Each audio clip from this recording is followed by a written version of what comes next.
রাতের আকাশে পূর্ণিমার চাঁদ, আর সেই চাঁদের আলোতে দেখা যাচ্ছে একটা সুনসান রাস্তা।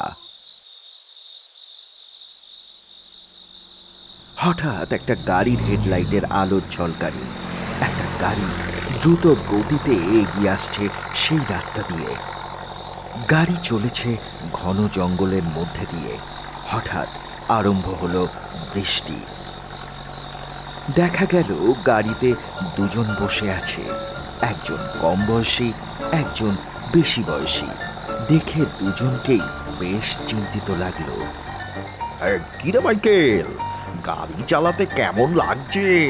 বর্ষার রাতে রাস্তায় গাড়ি চালানো একটু কঠিন হলেও এই রাস্তা দেখ একেবারে ফাঁকা, একটাও গাড়ি নেই, একেবারে বিদেশ। বিদেশ কিনা জানি না, তবে এরকম ফাঁকা রাস্তায় গাড়ি চালাতে বেশ ভালোই লাগছে। দেখো, এবার গাড়ির গতি ক্রমেই বেড়ে গেল। জঙ্গলের রাস্তা ধরে গাড়ি শোঁ শোঁ করে এগিয়ে যেতে লাগলো। কিরে মাইকেল, এই তো বেশ ভালোই গাড়ি চালাচ্ছিস, হঠাৎ কি হলো? গাড়িটাকে এমন এই রকেটের বেগে চালাচ্ছিস কেন? একটু ধীরে চালা, নয়তো এই অ্যাক্সিডেন্ট হয়ে যাবে তো। মাইকেল বেশ ভয় ভয়ে বলল, মামা, তাহলে তুমি জানো না, এই রাস্তায় আজকাল বিপদ দেখা দিচ্ছে। যত তাড়াতাড়ি সম্ভব এই এলাকার রাস্তা পেরিয়ে যাই ততই ভালো, বুঝলে? হুস, কি যে বলিস! বিপদ, ভয়, আর আমি? আমার নাম ভূত বিশারদ গোল গোবিন্দ চাকলাদার। ভয় আর বিপদকে করে দেয় ছাড়খাড়। হঠাৎ মামা সামনে তাকিয়ে ভয় চেঁচিয়ে উঠল। দেখা গেল সাদা শাড়ি পরা এক মহিলা রাস্তার মাঝে হাতে একটা মোমবাতি নিয়ে দাঁড়িয়ে আছে।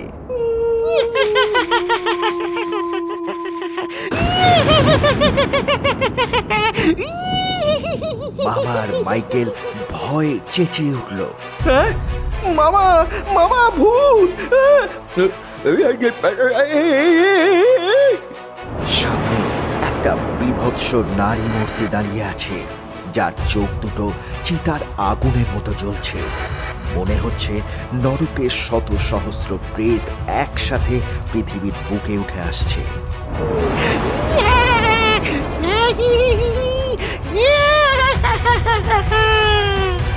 মাইকেল শরীরের সমস্ত শক্তি দিয়ে প্রাণ বাঁচাবার দায় স্টিয়ারিং ঘোরালো।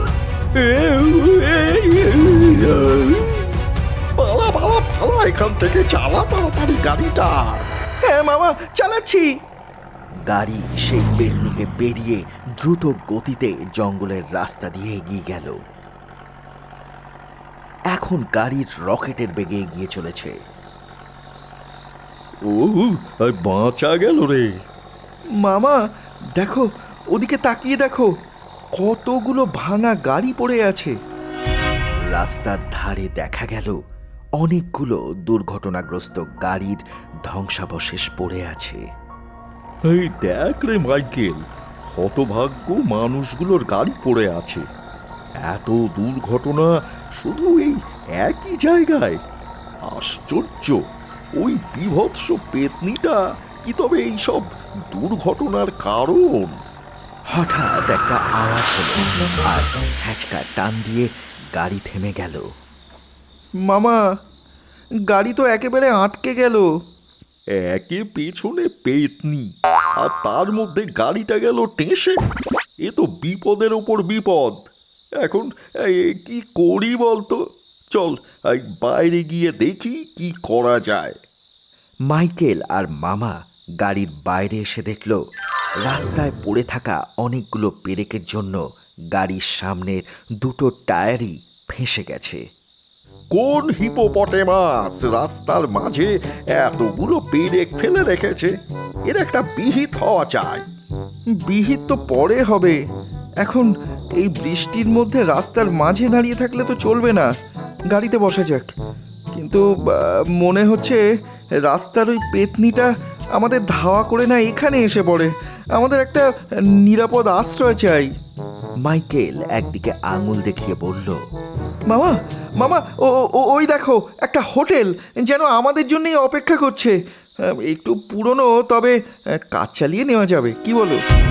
জঙ্গলের মধ্যে দেখা গেল একটা পুরনো বাড়ি, আর সেই বাড়িতে ঝুলছে একটা সাইনবোর্ড যাতে লেখা আছে হোটেল। এইটা হোটেল?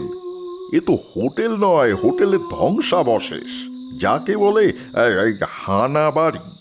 চল দেখি ওখানে কপালে যা আছে তাই হবে। কোথাও তো একটা আশ্রয় নিতে হবে। মাইকেল আর মামা দুজনেই হাঁটতে লাগলো। এবার মাইকেল ভয়ে ভয়ে বলল, কিন্তু মামা, ওই পেতনির হাত থেকে বাঁচতে শেষেই ভুতুড়ে বাড়িতে যাচ্ছি না তো? ভূতকে তুই হয়তো ভয় পাস, কিন্তু আমি ভয় পাই না। আমার নাম ভূত বিশারদ গোল গোবিন্দ চাকলাদার। কি ঠিক বললাম না? মামা আর মাইকেল পাশাপাশি হাঁটছে। জঙ্গলের মধ্যে এমন একটা হোটেল মনে হচ্ছে শুধু আমাদের জন্যই বানানো। শুধু ওই হানাবাড়ি না হলেই চলবে, কি বল? এ কথা বলে দুজনেই হোটেলের দিকে এগিয়ে গেল। এবার তারা হোটেলের দরজার সামনে উপস্থিত হলো। মামা এগিয়ে গিয়ে হোটেলের দরজার কড়া ধরে নাড়ল। কিরে, হোটেলের দরজা খুলবে তো? সন্ধে হয়ে গেছে তো, রাতে রাস্তায় থাকতে পারবো নি রে। শেষে না ওই পেতনির হাতে পৈতৃক প্রাণটা খোয়াই। এবার আমার কিন্তু বেশ ভয় ভয় করছে। হঠাৎ দরজা খুলে একটা বুড়ো বেরিয়ে আসলো। এই ভর সন্ধেবেলায় আপনারা কারা? এখানে কি চাই? বাড়ির বাইরে তো হোটেল লেখা আছে, তার মানে এখানে ঘর তো পাওয়া যাবেই। আজ রাতটা কোনোভাবে থাকতে পারলেই চলবে। একটা ঘর কি পাওয়া যাবে দাদু? ও হ্যাঁ, এটা তো হোটেল, ভুলেই গিয়েছিলাম। বয়স হয়েছে তো। যাই হোক, ভেতরে এসো, সব ঘরই খালি আছে। তোমরা যখন এসেই গেছো, তখন না হয় ভরেই যাবে। এসো বাবা, আমার সাথে চলো।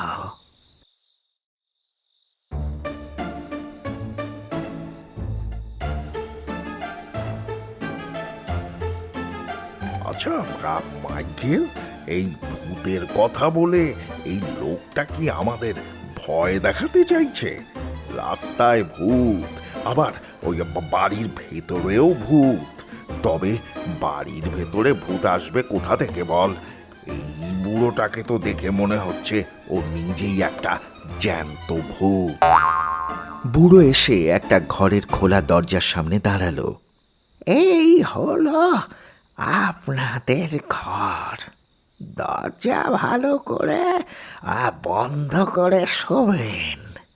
মাঝরাতে আমাকে ডাকলে সাড়া আপনারা পাবেন না, কারণ আমার ঘুম খুবই গভীর।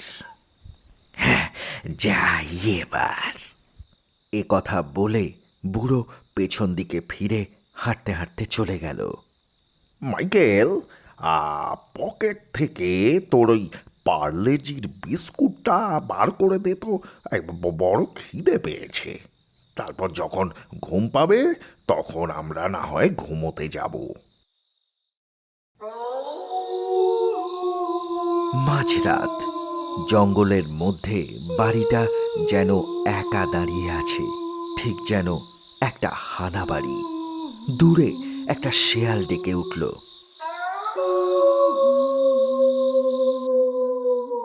ঘরের দরজা ভালো করে বন্ধ করে মাইকেল আর মামা শুয়ে পড়েছে।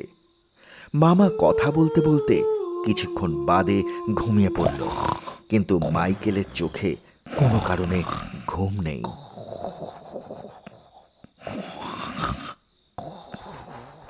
হঠাৎ দড়াম করে দরজা খুলে গেল। ভেতরে ঢুকে আসলো সেই পেতনি। এক বীভৎস কুৎসিত হাসি হেসে সেই পেতনি যেন সবাইকে ঘিরে ঘিরে আসছে।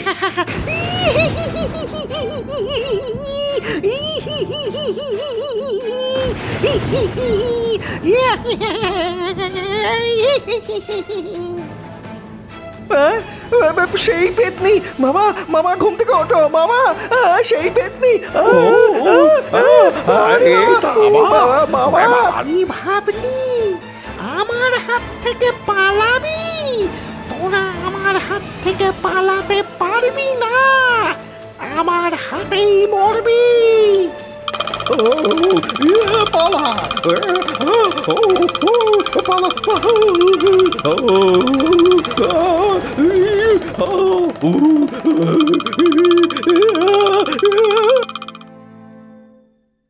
এবার পেতনিরা এসে থেমে গেল এক জায়গায়। আমি তোদের ঠিক খুঁজে বার করব। দেখা গেল মামা আর মাইকেল ডাই করা বস্তার উপরে লুকিয়ে আছে আর নিচে লক্ষ্য করছে পেতনিটাকে। কোথায় গেলি? এভাবে দুজনে খানিকক্ষণ পেতনিটাকে লক্ষ্য করতে লাগলো। মাইকেল, এখানে বেশিক্ষণ লুকিয়ে থাকা যাবে না। চল, ধীরে ধীরে পেছন দিক দিয়ে কেটে পড়ি। পাগল নাকি? এখানে চুপচাপ বসে থাকো মামা। নিচে নামলে তো ওটা আমাদের আমাদের খপ করে ধরে ফেলবে। না, আমি কিন্তু গেলুম। হঠাৎ মামা মাইকেলের কথা না শুনে নিচে নামতে শুরু করলো। বাবা থামো, থামো! আর বড় মুহূর্তে পা হড়কে বস্তা সমেত উল্টে পড়ল পেতনির মাথায়। পড়ে গেলাম। এবার বাড়ির বাইরে থেকে শোনা গেল পুলিশের গাড়ির সাইরেনের শব্দ। আর তারপর ঘরের মধ্যে ঢুকলো একজন পুলিশ ইন্সপেক্টর। হা হা হা, আমি এসে গেছি, লোকাল থানার ওসি ভজহরি মান্না। এবার বাছা ধনেরা পালাবে কোথায়? ভয় ভয়ে মামা বলল, ও স্যার, আমরা কিছুই করিনি। জানি জানি, আপনারা কোনো ক্রাইম করেননি। আমি এসেছি ওই পেতনিটাকে ধরতে। আপনি উঠে আসুন আর ওই বস্তাগুলোর নিচ থেকে পেতনিটাকে টেনে বার করুন। এবার বস্তা সরিয়ে পেতনিকে বার করা হলো। ওই, আরে এ তো পেতনি নয়, এ তো একটা মানুষ, একটা মেয়ে। হ্যাঁ ঠিক, মানুষ। এই মেয়েটি পেতনি নয়, একটা জলজ্যান্ত মানুষ। এ রাস্তায় মানুষকে এরা ভয় দেখায়, তাদের গাড়ির অ্যাক্সিডেন্ট করায়, আর অ্যাক্সিডেন্ট হলেই তাদের জিনিসপত্র কেড়ে নিয়ে লুটপাট চালায়। এদেরকে আমি অনেক দিন ধরে খুঁজছিলাম, এবার এদেরকে বাগে পেয়েছি। আর এই দেখুন। পুলিশ ইন্সপেক্টর এবার এক হাত দিয়ে টেনে বুড়ো লোকের দাড়ি আর চাদর খুলে দিল। দেখা গেল একটা কম বয়সী ছেলে। এই বুড়ো হলো জোয়ান, এর নাম আব্দুল্লাহ, আর এর বউ হলো ওই পেতনিরূপী মর্জিনা। এরা স্বামী স্ত্রী চক্রান্ত করে অনেক লোককে ভূতের ভয় দেখিয়ে লুটপাট করেছে। এখন এদের শাস্তি জেল।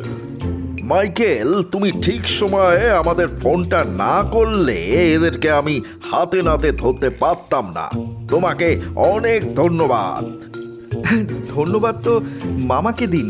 মামা যদি পেতনির মাথায় লাফিয়ে না পড়তো তাহলে তো আমরা ভূত ধরতেই পারতাম না, কি বলেন? এ কথা শুনে সবাই একসাথে হেসে উঠল।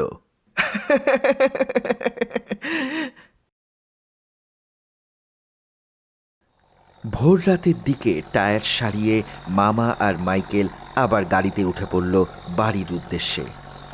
মামা, ভূতটাকে কিন্তু তুমি দারুণ ধরেছ। ও, এইসব ভূত টুত কিছুই নয়। আমার নাম গোল গোবিন্দ চাকলাদার। এইসব ভূত টুতকে আমি থোড়াই কেয়ার করি। গাড়ির লুকিং গ্লাসে দেখা গেল সেই পেতনিকে। গাড়ির পেছনের সিটে বসে সে হাসছে।